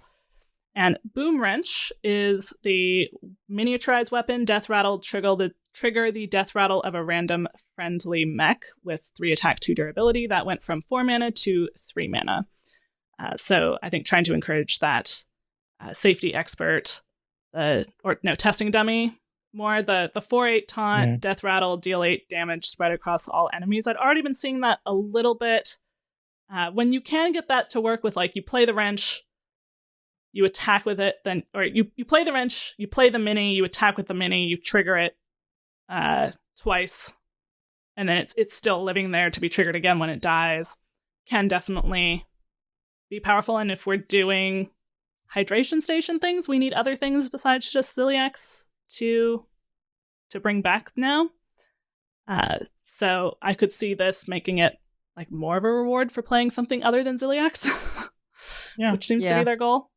I mean, the curve of like Boom Wrench on 4 into Chemical Spill on 5 was already okay. I guess now you can Boom Wrench on 3 and then coin Chemical Spill, so that's cool. Yeah. But Boom Wrench never felt like the squeaky wheel in that setup. I don't know. We'll see how it goes. Minion Sandwich feels like the most important of these. I mean, if you look at people trying to play Ryecleaver decks, it's abysmal. It'll probably still be bad because they'll lose to Druids, but it at least works now, right? That you can do your ramping into the Ryecleaver with Great Heights or Trail Mix, and then you can play, or I guess we'll say with the ramp card, right? And then you play your all you can eat, right? Where you draw 3 minions of different types, and then you can swing and play the sandwich in that same turn, right? Because with the way the change worked before, you wouldn't have enough mana to play all you can eat and the minion sandwich in the same turn. And importantly, you can say, screw you, Cold Feet. I don't care if my minions cost 5 more, because I'll just summon them anyway. Yep. So. Yeah. And Food Fight's in that same vein. Yeah, exactly. That's what I was about to say as well, that if we're seeing a lot of Cold Feet, I could see Warrior potentially being away, because it's all about cheating its minions out, Chemical Spell, all this stuff. I summon my minions with spells, who pays mana for minions? Not me.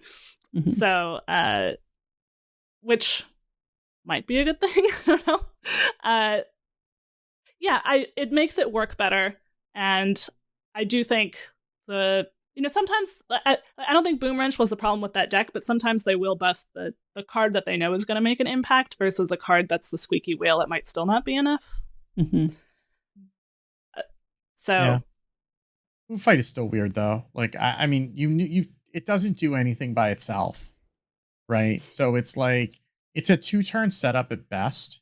Because like if you're playing this late enough that you can play the food fight and do something, you're past the point where you're cheating out minions a lot of the time. I mean, there's some cheap removal, like maybe you're lucky enough on 5 that you can get it on an empty board with a Blade Storm or something, or like a Shield Slam. But a lot of the time it's like you need to have a plan of something with it, and then like you're spending 2 cards to summon 1 minion out early sometimes, maybe. Yeah. And like, I don't know, going from 06 to 04, like sure, it's easier It to helps. kill. I think specifically you can kill it with the Ryecleaver, which is, interesting. But mostly it's like, okay, you were playing this if you were going to brawl later, right? So you could clear the board and get stuff into play. It's not 3, so it's not like you can play this and then Aftershocks the next turn. That would be a big deal. Or bash it. Sure. Or hit it with the Boom Wrench. Yeah. But and maybe that's intentional, but it sort of feels like without being able to be easily cleared with those kinds of things, that it ends up just being like, we still don't run this, right? And since it summons for your opponent, right? Like they can buff it. Like a shaman could be like, okay, cool. I'm gonna jam session this. Yeah. Or outfit tailor. Now it's huge. Have fun. Wave of nostalgia. Now we've gone from a food fight to an all-you-can-eat buffet. Like, here you go. Elephant like that, you don't eat all at once, Well, we'll have to see. All right, we got 4 changes to Mage. So, Watercolor Artist, the one that draws a frost spell, and then that frost spell reduces at the start of your subsequent turns. That went from 4 mana to 3 mana. Mm-hmm. Rayla, Sand Sculptor, the Paladin Tourist, went from a 2/5 to a 2/6. She's the one after you cast a spell, summon a random 2-cost minion and give it Divine Shield. Marooned Archmage, which says your first spell each turn costs 2 less. That went from a 3 mana 3/3 to a 3 mana 3/4. And DJ Manastorm, from way back in Festival, 9. It went from 10 mana to 9 mana. This is the one that says Battle Cry, set the cost of spells in your hand to 0. After you cast one, the others cost 1 more. So now on turn 10, you could play 2 spells, because the first one would be 0, the second one would be 1. I assume that's what the thinking was, or you could cheat out a spell on turn 9 instead of turn 10. So you could play a 10 cost spell a turn earlier, is also thing that you could do with him, but I think they're probably more thinking you're getting 2 spells when you play him. I think rather so. than 1. I mean, both, right? Like there are situations where you're gonna need to play the thing earlier, and then there's gonna be others where you do 2 things at once. I mean, it seems like they're being more conservative with buffs generally, but I almost wish they just went the full 8 mana 8/8 with DJ, because he's just not seen play at all. I didn't even know he was supposed to be in these big spell decks. Certainly it doesn't feel like there's a lot of payoff at 10 mana. It's just really hard in this present meta to play things that expensive when you've got druids stealing your mana crystals from you and aggro decks trying to kill the druids. trying to burn you down real fast. So I'm not sure that one's relevant. Watercolor Artist feels like the most important of these, because like Gorgonzormu, where you're just trying to play it as soon as possible, if you can get your Watercolor Artist going on Tsunami specifically, right, and just have that ticking much quicker, then it's gonna feel a whole lot better to go for that interaction. And pretty much whatever you're trying to pull with it. Rayla, I don't think matters. Like it's same mana cost. Yes, it's a little harder to kill, but often like you were like giving it Divine Shield or buffing it with sunscreens or whatever. And usually it's just that big board that is what she's there for, and you don't expect her to survive a turn, right? And I've done a lot of playing with Rayla. I really like her. I really wish they would just buff Sea Shanty. Like, yeah. I don't know what the hesitation is, because right now Rayla is the big power spike, like sometimes just run away with the game card in that deck, and I don't think that needed to be better. I think the it's what do you do after that, right? Yeah. Well, or what do you do if that doesn't happen, right? Yeah. She's a legendary, and Sea Shanty is not, and you can like tutor it with the Paladin Grillmaster or whatever. Like, I just don't think reducing Sea Shanty to 8 mana or at least not would be that bad to do, right? It doesn't kill you right away. It just summons some 5/5s. Yeah. I mean, Rune Archmage, it feels like they looked at it and like, there's no reason this can't be a spider tank. Right? Like, it's not going to make you, I don't think it really matters that much. I mean, maybe it makes it a little bit harder to kill, but it's like, this card isn't hurting anybody. It could be a spider tank. It's fine. Right. Well, I think, so it has two things. One, you could just like tempo it out on 3. Mm-hmm. Then like play, if you have small spells in your deck, play a small spell for free. So you essentially got like a refresh 2 mana kind of thing. And then it's a lot more likely to live if you tempo it out. Still, turn 3, often people can deal with it, but 4 is a much higher breakpoint than 3, as we were just mentioning with Food Fight. But I think also you might just think of it as like, it's a 1 mana 3/4 if I'm going to be playing spells anyway. Yeah. Yeah. I mean, and there's a lot of good 2-cost spells, right? Primordial Glyph, to some extent, Heat Wave. I guess you wouldn't want to play the one that like draws an arcane spell, but there are decent things that you can do with that 2 mana. And if it happens like a particular to stick, deck. Yeah. Like maybe you start running this to curve into Rayla. I don't know. But it's more appealing. I don't know if this matters. I'm kind of, it feels so much like they're pushing Big Spell Mage so hard, and I feel like it's other forces that are keeping that deck from happening. I mean, these also seem like the kind of buffs you make when it's like, these cards are fine. Let's put them on the patch notes so that people will take another look at them and try them again, right? Like, I guess. I don't know.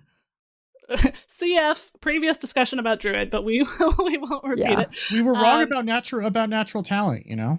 So that's true. I mean, I think the natural talent thing is, yes, the discount was more than helpful than I anticipated, but I think it was more as a thing to do that wasn't embarrassing to power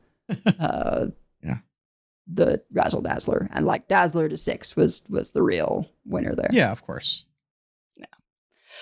All right, well, we have one last change. So CCG, which was from Whizbang, the Demon Hunter legendary that gave you first edition Demon Hunter cards in mint condition.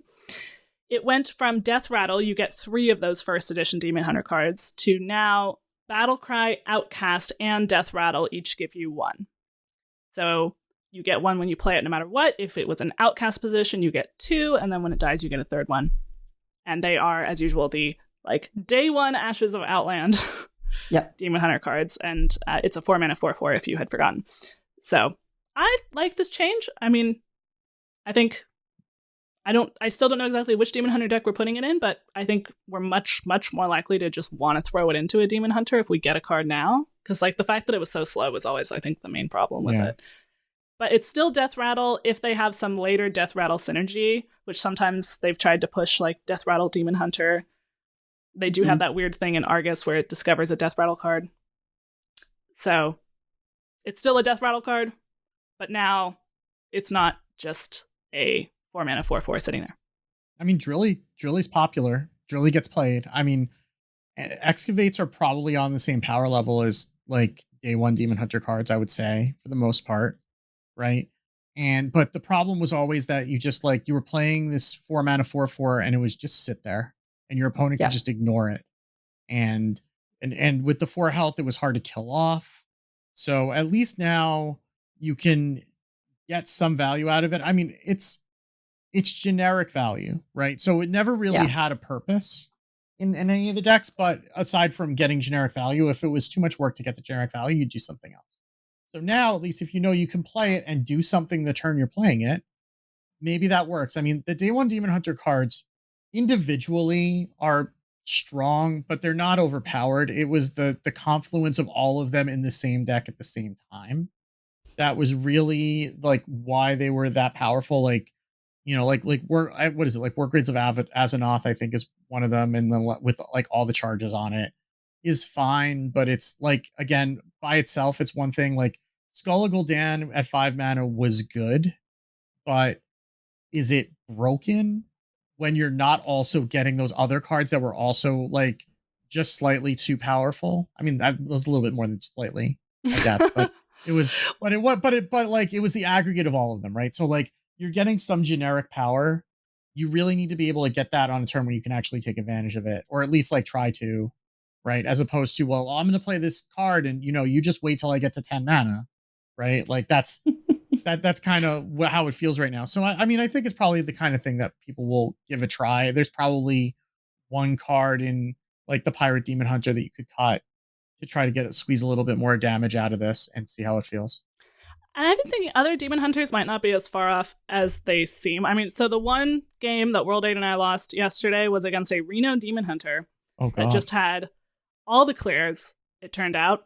I think they also happened to draw well, but they had the Bartendo bot. They gave them the 2/6/6 wolves. They had going down swinging.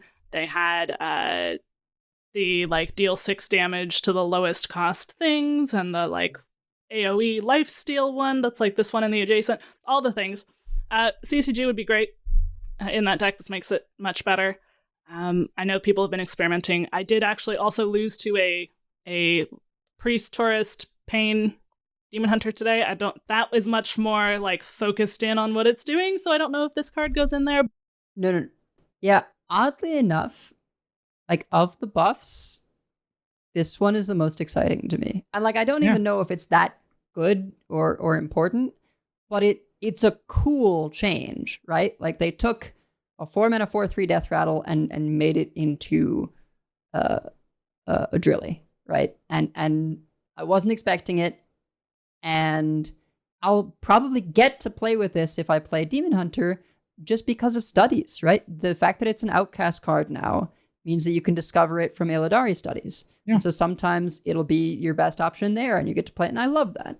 So I'm excited about that. I'm not much of a Demon Hunter player, so I don't know when it'll happen. Maybe this will motivate me to try something, but it's a really cool change, and I find it more exciting than, honestly, most of these. I hope more of these are impactful than I feel like they will be. I'm looking forward to getting it off of Amenthal because it'll always be an outcast position when you Stop. Every legendary is an priest legendary. It's like how every legendary used to be a paladin legendary with Countess. Yeah. Yeah. Well, we have many folks we'd like to thank. Check out the thanks section on the website at Concede.com, where you can also find our contact info, our show notes, and our Patreon information. You can monetarily support our show at patreon.com/Concede. Join us every week live by following us on Twitch at twitch.concede.com. Join our community chats in our Discord at discord.concede.com. And write into our email at concede@gmail.com. Follow us on Twitter at Concede. And if you'd like some CC swag, head on over to our shop at shop.concede.com. So, Coin Concedes, I'll start. I'm going to Coin Concede to Clark Hellscream, who I admittedly, I shouldn't have been playing because, you know, I was watching Leah, but sometimes I sneak a cheeky game in there on the iPad. And, you know, she was playing by herself fine. And I run into Clark and I'm like, oh boy. He's playing Death Knight. I'm on my Spell Mage. And I'm like, okay, he's running Threads, so it's not the Frost Unholy thing. Cold Feet's probably still in there, but maybe not. It doesn't matter. I'm Spell Mage, right? And then I don't know. I get the sense that I'm like, oh, this is like a blood control thing, isn't it? right? Like, not triple, obviously, because I did see an Unholy, but the fact that like Helia got played, I was like, okay. And he gets a Primus out, has this big board right after I clear like the big Razzle Dazzler board with some discovered light shows. And I'm just, when I see the Helia played, I'm like, why are you like this, Clark? What are you doing? And I then proceed to use the minion that gets like summoned from the mage weapon, and I like give it spell damage, and I play like some chalices to clear his mining casualties minions, which I had to get lucky for. And then because my light shows had gotten so buffed up over the course of the game, I played this like 6 beam 3 damage each light show that, even though he had a ton of stats on board, set into 2. And then I got there with a flame geyser or whatever it's called. And he messaged me back like, why are you like this? The baby made me do it. So good game, Clark. I'm sorry. It's always funny when we run into each other because we tend to be more likely to be playing our own decks than other stuff out there. Well, I will coin concede to Ben Heartstone, who has finally bought a priest portrait. I'm very proud of him. It was the Anduin with avocado toast that broke him. So I'm very excited that Ben is finally coming to the fold, that he's accepted the right way to play Hearthstone, and that he's this will be the first of many, and just congratulations on finally seeing the light, Ben. Really. Yes, seeing the light being the light being the operative word there, although Yes. as we know, I prefer shadow in my priest. I will first coin concede to Edelweiss for holding up the fort next week. Wicked and I will both be out. Wicked because of the Hell Project mentioned at the beginning of the show. So coin concede to you also for dealing with that. May it go well when it goes live. And yeah, thank you, Edel, for holding that up. I'm off because... I will second that too, yeah. Yeah.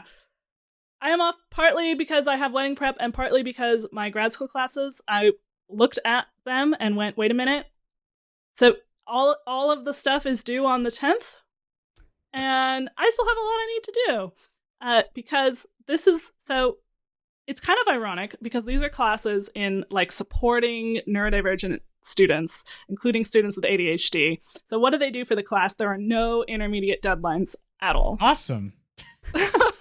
Yeah. So I have ADHD, and I knew at the beginning I have to make my own intermediate deadlines, and then I have to stick to them. And I kind of did that, and I kind of didn't do that. Especially one of the 2 classes I got really frustrated with halfway through, and then got distracted, and then like just didn't follow up on enough. So I have been trying to get like an assignment out per day for it. And so next week's going to be down to the wire. So I appreciate having the week to really focus on that and focus on last minute wedding prep because it's in like 3 weeks. So lots of stuff going on. And lastly, quick coin concede to World 8, both for our coaching and also good luck in THL this week. His opponent is some 15-year-old kid named Maxibon. 1, 2, 3, 4. I'm sure it'll be fine. Go wrong. I mean, at least he'll know that there will be plenty of trash talk to be said if he wants it. So there you go. Well, but that's going to do it for us for this week. So until next time, keep calm and make fetch happen. And if you see us on ladder, coin concede. Coin concede. Coin concede.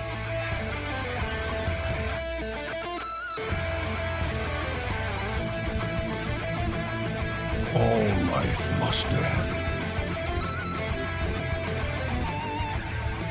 I yield for now. I concede. Well fought. I concede. You win this one. The victory is yours. You have bested me. I give up. You win this one, friend.